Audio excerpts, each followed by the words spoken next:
So it's 8:30, it's a Monday morning, and welcome to my vineyard ramble. Well, I had such an exciting weekend. I don't know if any of you saw the article by Susie Atkin in the Sunday Telegraph.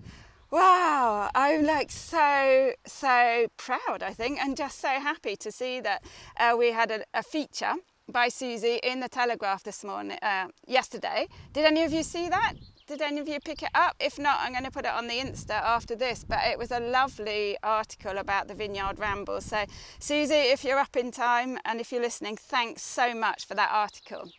So here we are, we're in one of my very old vineyards here. We're actually above the village of Paziols. So for those of you who know the area, over here we're probably about 4 kilometres from the Roussillon border this way. If I pan around, you can see the sun shining. This is the south, so we've got the rocks here of Vangro. Behind that, the Mediterranean. The Mediterranean's about an hour's drive down there.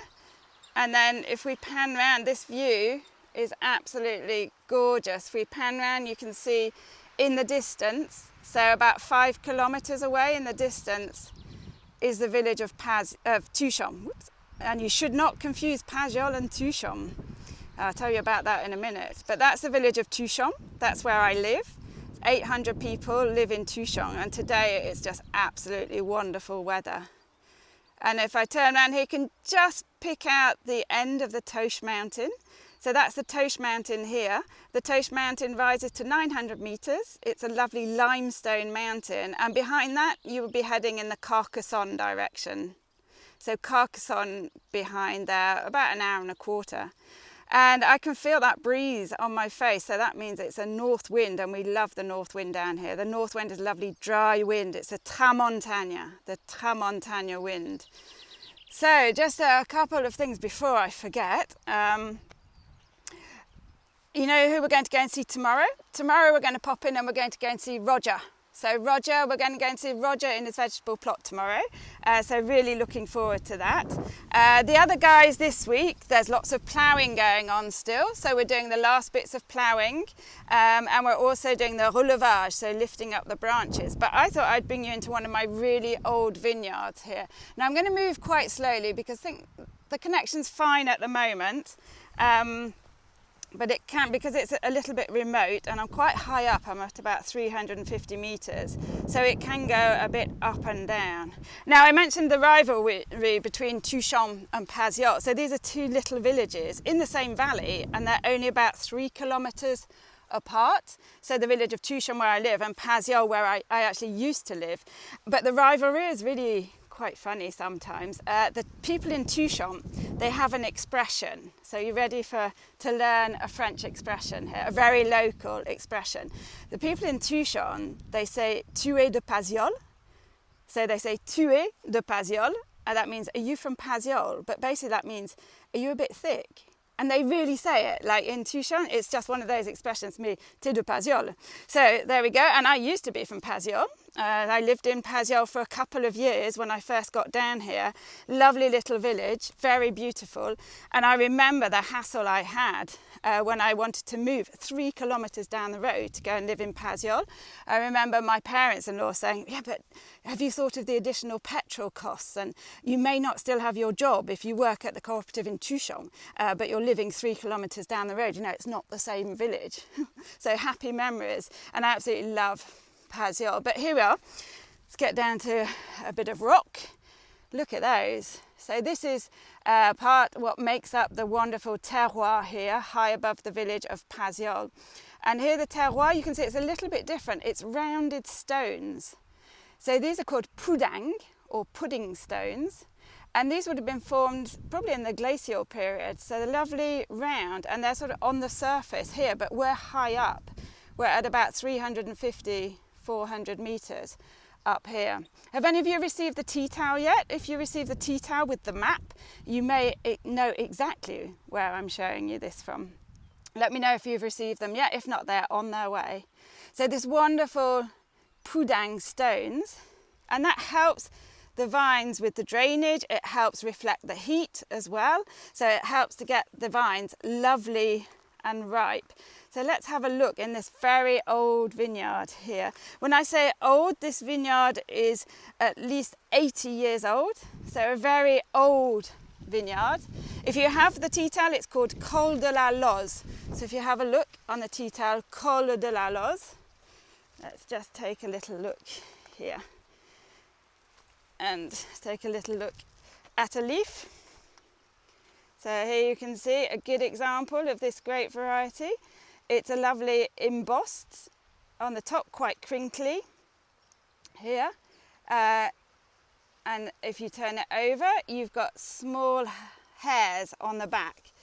Let me have a look. It's so I always pick one that's not quite right. So it's got 5 lobes. 1, 2, 3, 4, 5 lobes on there. You can see it more distinct on this one here. So anybody know which type of vine this is? So I've seen this before. It's the big traditional, probably the most planted vine in the area. And it's the Carignan, yes, Stephen and Paul. This is the Carignan. You can see the lovely grapes forming here. So the grapes really in the pea stage at the moment here. So the next stage in the vine is going to be when they actually start to change colour. They're going to get bigger and then they'll start to change colour, but that's a couple of weeks off yet. But let's have a look at these old, you see that? It's lovely, lovely old vines here. And one thing we haven't actually mentioned yet, we have mentioned the dreaded mildew, but we haven't mentioned phylloxera. And phylloxera absolutely devastated the vineyards in the whole of France.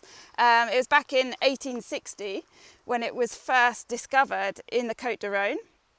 So what was phylloxera? Phylloxera is actually a little insect that attaches itself to the roots of the vines, and it actually kills the vines. So it sort of eats the roots, and in the end that will stop the sap from flowing and it will kill the vine. So, and there's absolutely no cure for phylloxera. So this was back in 1850. It's actually some botanists in the UK bought some American vines over from the States, and these American vines had phylloxera. And whereas the American vines were resistant, the European vines weren't resistant. And so they just got attacked completely and devastated all of the vines in the whole of Europe. So basically the only solution they found was to graft vines onto the resistant American rootstock. So you imagine, like back in the 1860s, 70s, when they first discovered, like all their vines started to die off. In Tuchan and Paziols, we're just that little bit off the beaten track. So it took another good 20 years before phylloxera actually got up to Tuchan and Paziols. And in the meantime, they'd found the cure. They knew that you had to graft the vines and onto American rootstock. So when it finally arrived in Tuchan, it's probably about 1880s, there was a cure for it and people were sort of waiting for it. They'd been warned, they'd been forewarned in Tuchan and Paziols. So they were able to graft. Basically, they had to dig up all the old vines, and what they would have done they'd have got a shoot of an American rootstock from the nursery.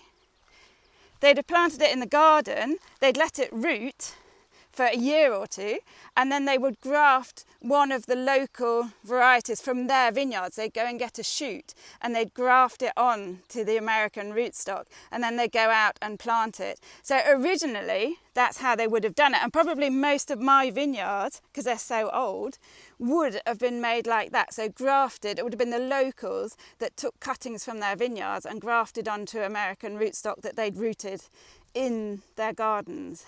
So I've got a lovely selection. That's why my vineyards are just so mixed up. Sometimes you get some Carignan, a bit of Grenache, you've got Grenache white, red, grey, but they're all mixed up, and sometimes just a little bit of Macabeu thrown in too.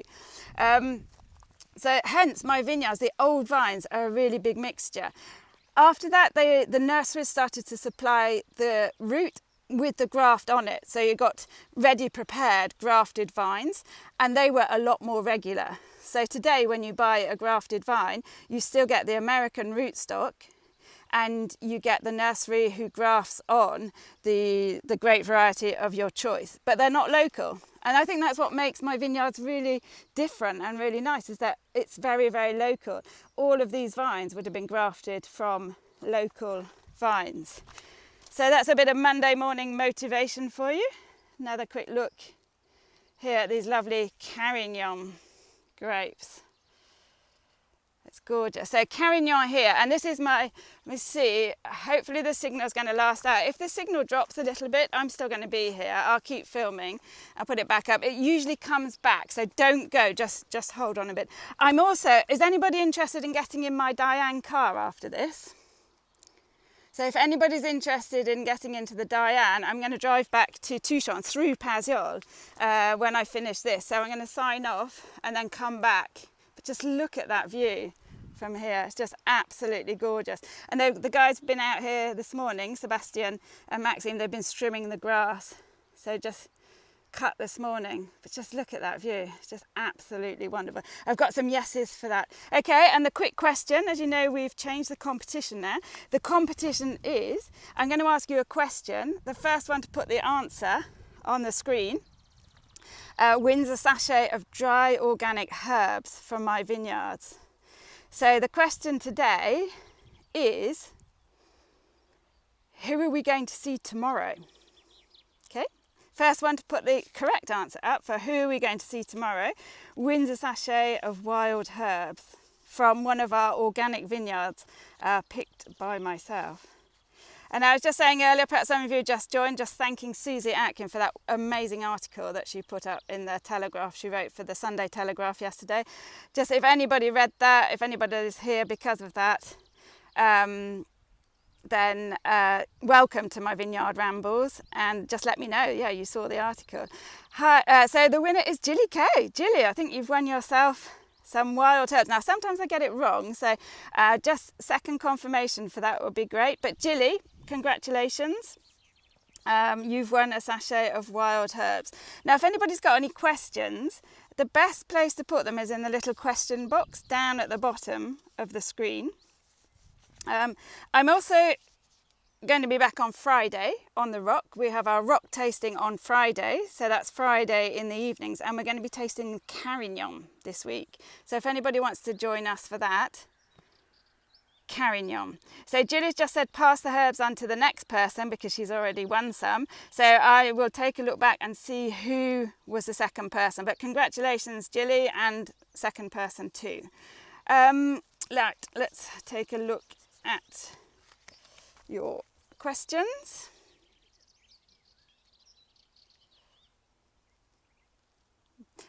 So Dan says, are there any competitive sporting events between Tuchan and Paziols? No, they don't really do the inter-village competitions. I think it might all be a bit too hot-blooded and a bit too serious if they did that. And I know that the rugby club in Tuchan actually unites rather than divides the players in Tuchan and Paziols. So they both actually play in the local Tuchan rugby club. So, and they both have their separate schools, so they're 3 kilometres apart. There's a school in Tuchan, there's a school in Paziols. They have their separate pétanque. It's not ball down here, it's called pétanque. So they have their pétanque, terrain de pétanque as well. Separate ones, separate town halls, and very distinct. I remember when I lived in Paziols, I couldn't believe it, but my mother-in-law, she'd never been to Paziols. Can you imagine, like 3 kilometres, never actually been into Paziols. So, we're coming up to 8:45, and I see, just check for the questions. So, what's the weather like? So thanks, Nikki, for that one. So the weather for this week, you can see that it's lovely. We really feel that summer is finally here. It's taken a long time to get here, but we think that summer has finally arrived. And this week it's going to be hot, dry, sunny and windy. So the wind, fantastic for the vines. Not so good because we need to get out now and we need to sort of get some sulphur on them against the odium. I'm just walking down here just to see. Let's hope that the signal stays in. But these old vines here, as we've seen before, planted a horse width apart.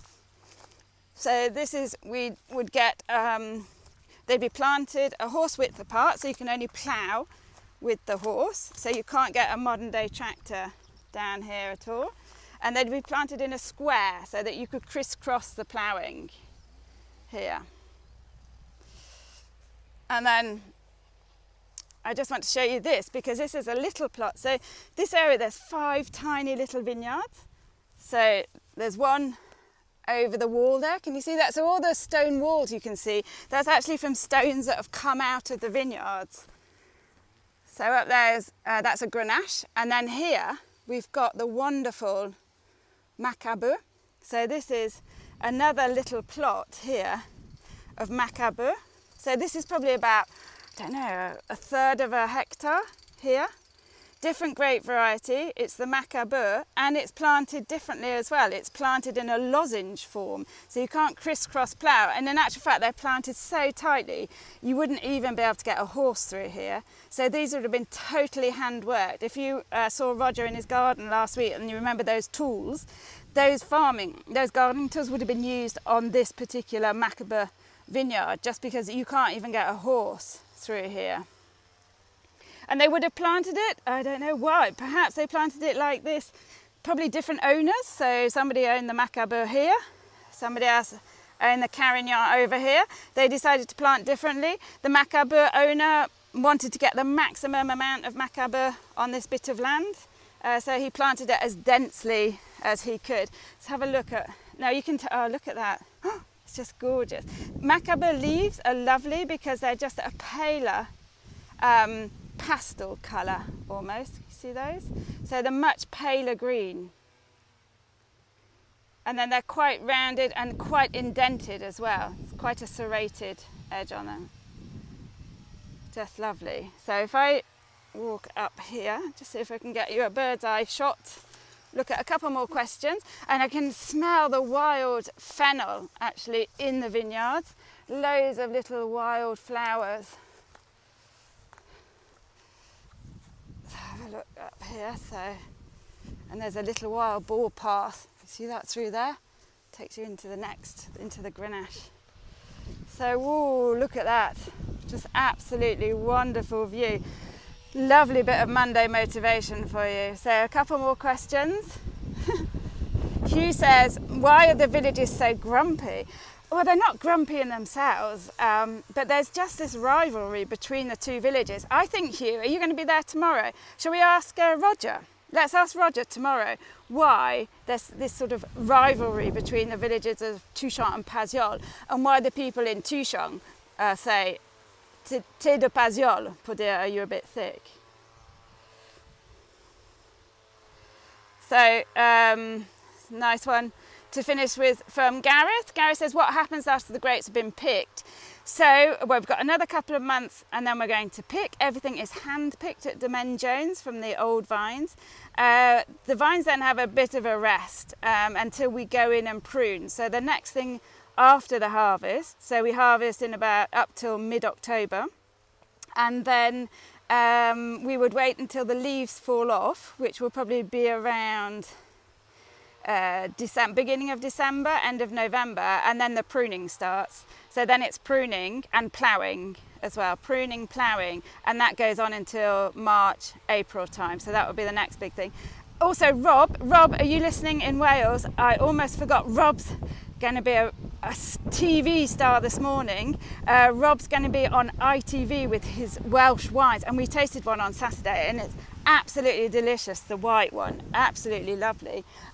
So Rob, we're all going to be looking out for you on ITV. If you want to put the details up there, if you're there, Rob, the details of where we can see you this morning on the telly. And I think you already made an appearance at the weekend too, so a bit of a superstar, Rob, and his wines in Abergavenny in Wales. But big congratulations from me down here.